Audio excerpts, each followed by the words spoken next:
अब इख्तियार में न मौजे हैं न ये रवानी है, मैं बह रहा हूं कि मेरा वजूद पानी है। अगर तेरे वजूद में कुछ है जो इस जमी का नहीं, तो तेरे ख्याल की रंगत भी आसमानी है। दोस्तों, ये ख्याल की रंगत जो है ये बहुत जरूरी है। अगर हम दुनिया के रंगों में ही अगर अपने आप को ढाल लेते हैं, तो ये मेरे अपने ख्यालों की रंगत जो है वो ढूंढना बहुत मुश्किल हो जाएगा। और इसलिए हमारा ये जो प्रयास चल रहा है, ये खोज जो हमारी चल रही है वैभव पांडे स्पिरिचुअल पॉइंट के माध्यम से, ये हमारी खोज इसीलिए चल रही है ताकि हम उस रंगत को ढूंढ सके। तो अब तक हम देख रहे थे दोस्तों कि किस तरह से हमारा कॉन्शियसनेस जो है वो सर्कल पर घूम रहा है, जबकि हमारा मूल अस्तित्व जो है, हमारा नेचुरल रूप जो है वो उस सेंटर में है। और हमारा कॉन्शियसनेस भटक कर उस सर्कमफ्रेंस पर, सर्कल पर घूम रहा है।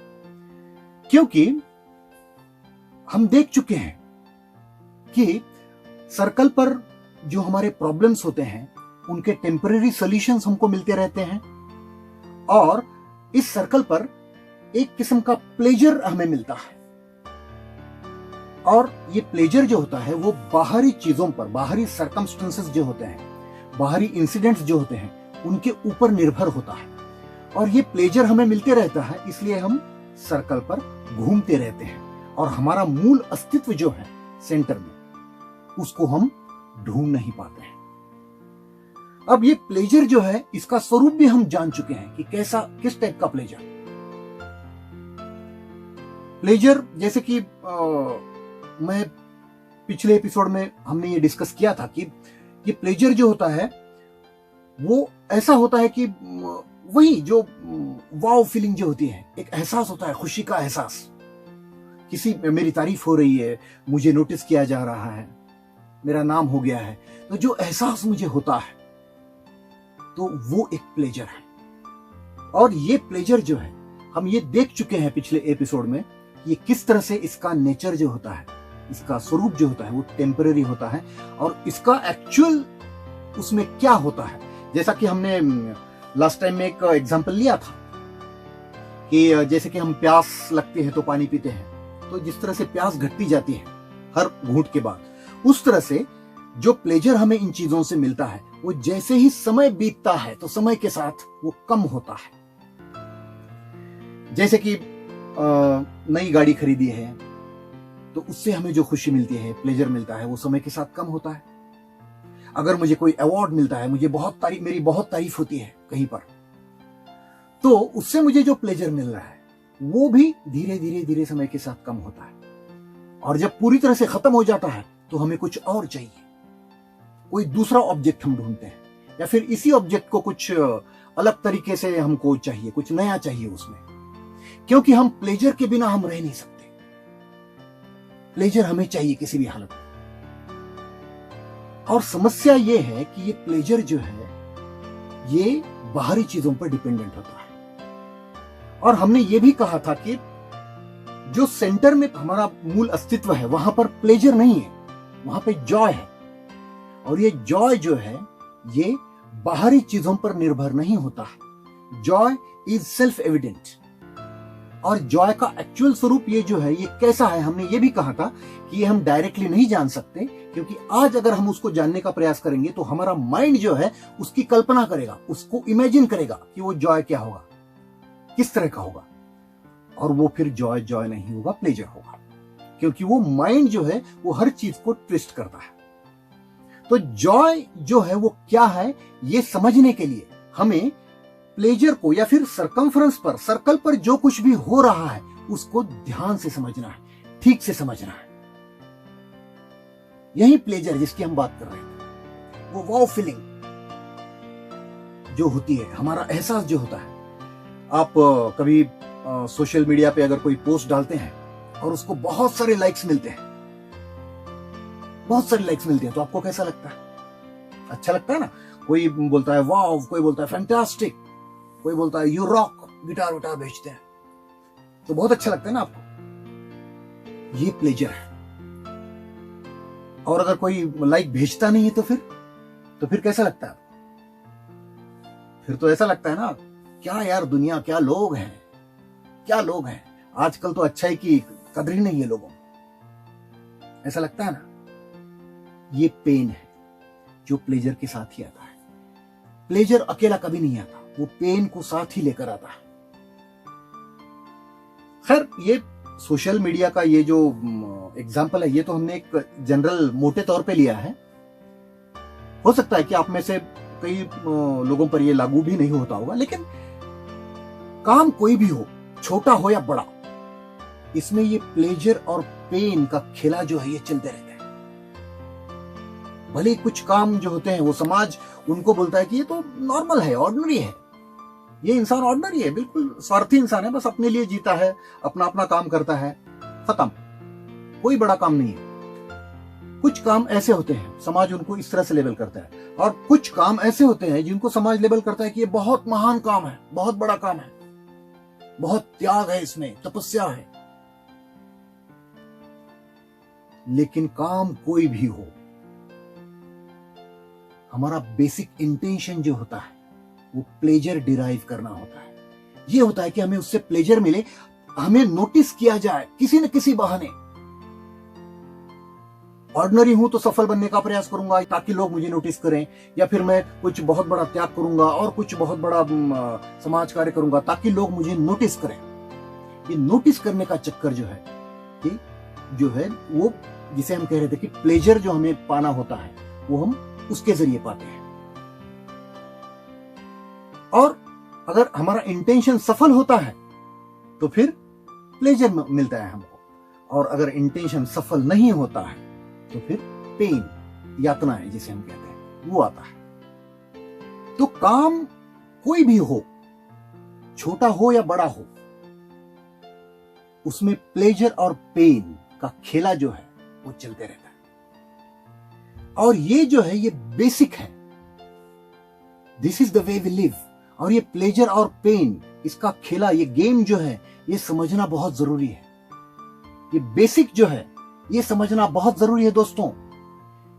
इसको बिना समझे, इस बेसिक को, प्लेजर और पेन का ये खेला जो चल रहा है, इसको बिना समझे हम बहुत सारे एक्टिविटीज करते रहते हैं। बहुत सारे एक्टिविटीज, जैसे कि सफल बनना है, बड़ा कलाकार बनना है, बड़ा बिजनेसमैन बनना है, या फिर बड़ा आध्यात्मिक गुरु बनना है, माइंड को कंट्रोल करना है। फिर उसके लिए हम क्या करते हैं कि ये वर्कशॉप करो, वो वर्कशॉप करो, ये ऑर्गेनाइजेशन ज्वाइन करो, वो ऑर्गेनाइजेशन ज्वाइन करो, माइंड को कंट्रोल करो, 10 दिन का कैंप करो।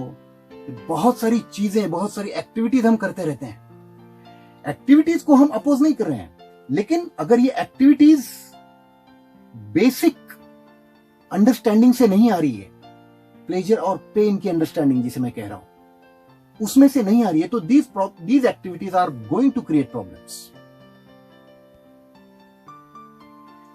It's not a matter of quality of that activity. It's a matter of the source of that activity, from where it emanates, from where it springs. वो activity जो है वो कहां से आ रही है, ये बहुत जरूरी है। किस तरह की एक्टिविटी है वो, कोई महान एक्टिविटी है या ऑर्डिनरी एक्टिविटी है, ये मैटर नहीं करता है, वो कहां से आ रही है। अगर वो बेसिक अंडरस्टैंडिंग से नहीं आ रही है तो फिर वो एक्टिविटी कोई भी हो, that activity is going to create the problem. आप लोगों को मालूम नहीं क्या, सफल इंसान नहीं देखते हैं आप, कैसी होती है उनकी जिंदगी। आप अगर उनको क्लोजली ऑब्जर्व करेंगे तो कितनी कॉन्फ्लिक्ट से भरी हुई होती है, आप देखते। क्योंकि भले ही वो सफल बन गए हैं अपनी अपनी जगह पे, लेकिन वो उनकी एक्टिविटी जो है वो बेसिक अंडरस्टैंडिंग से नहीं आई हुई है। और यही रीजन है कि सफल होने के बाद भी उनकी जो कॉन्फ्लिक्ट जो है मन में, वो चलते रहता है। और क्या हश्र होता है बहुत सारे लोगों के साथ, आपके सामने उदाहरण है बहुत सारे। तो दोस्तों बात ऐसी है यहां पर कि एक्टिविटी हम जो करते हैं वो बेसिक अंडरस्टैंडिंग से आना जरूरी है। अगर वो बेसिक अंडरस्टैंडिंग से नहीं आती है, ऊपर से आती है, तो फिर वो activity, that activity is going to create problem. क्यों? उस एक्टिविटी का स्वरूप कैसा होता है आप देखिए। और ऐसा नहीं है कि उस एक्टिविटी में आपको सफलता नहीं मिलेगी, सफलता मिल भी सकती है। जो भी एक्टिविटी हो, अगर आपको बड़ा आदमी बनना है, कोई बहुत नाम कमाना है, मशहूर बनना है आपको, तो आप बन भी सकते हैं।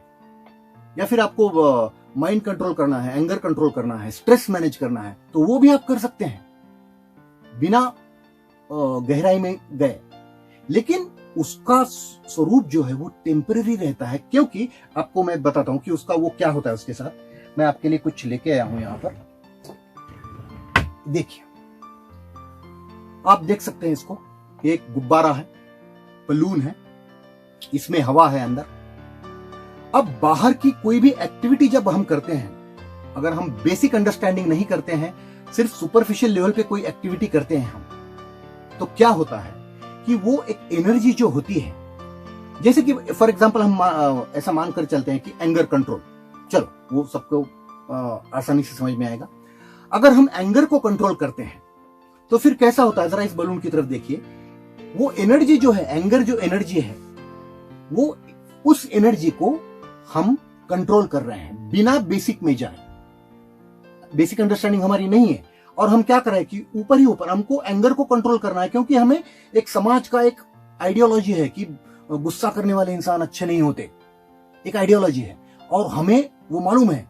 तो हम समाज के उस ढांचे में अपने आप को फिट करने के लिए किसी भी तरह से हम उस एंगर को कंट्रोल करना चाहते हैं। तो फिर क्या होता है, क्योंकि हमने बेसिक अंडरस्टैंडिंग तो किया नहीं, तो फिर क्या होता है कि देखिए अब इस बलून की तरफ, कि मैंने एंगर को कंट्रोल किया, एक एनर्जी को मैंने सप्रेस किया, दबाया, तो क्या हो रहा है देखिए, ये एनर्जी जो है एक तरफ जाकर कोई दूसरा भाग जो है वो, उसका फॉर्म जो है, शेप जो है वो चेंज हो रहा है।